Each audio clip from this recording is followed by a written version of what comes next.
Welcome to another quick review from Ultimate DIYer, and today we're going to talk about this Kohler flush valve. Chances are, if you're looking at this video, you're having a problem with the yellow disc at the top. This particular one came out of a unit that was broken off. You can see that the little nipple that your hose goes onto is totally gone.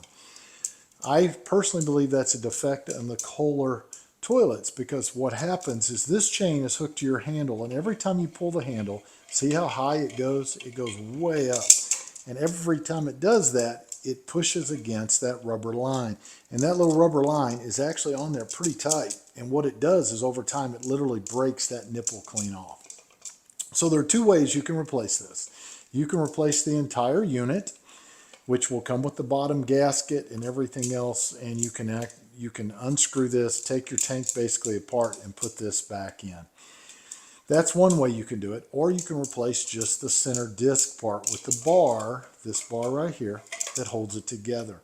And I will show you how you do both. First of all, if I'm going to buy the whole unit, I don't necessarily have to use the bottom. I can set this aside and save it for later. How you get this unit off is you'll reach in, put your palm on top of it, and I will say it looks intimidating if you've never done this, but it's not that difficult.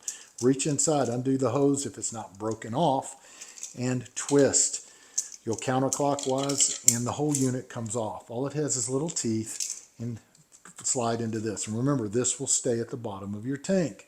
Take this new piece that you just bought, if you bought the whole unit, take it, slide it in, and turn. That quick, you're up and back in business. Now, the other way you can replace this is if you are going to replace just the disc and the bar.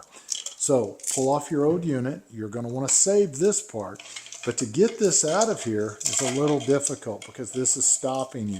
All you have to do with this little yellow disc, I hold this bar, turn it clockwise, and it pops off. It has little teeth just the same.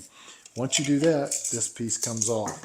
When you get your new piece, it will look like this. So take that piece, put your hand on it, counterclockwise, take it off. Take this black part of it, the rod, push it back through your old canister top, and put the new one on and twist it into place. Just like that. This part, remember, is in the bottom of your tank already. Take the teeth, line them up, and turn clockwise. Hook your chain back up, and go ahead and take your rubber hose, hook it back up on the top. And if that hose is wore out, you may have to replace it with a new hose, but put that back on. Now you're back up in business. You probably did that with no tools in less than maybe 60 seconds. Maybe a little longer if you're not used to doing it, but it's super easy. So I hope this helps. We'll see you guys on the next one.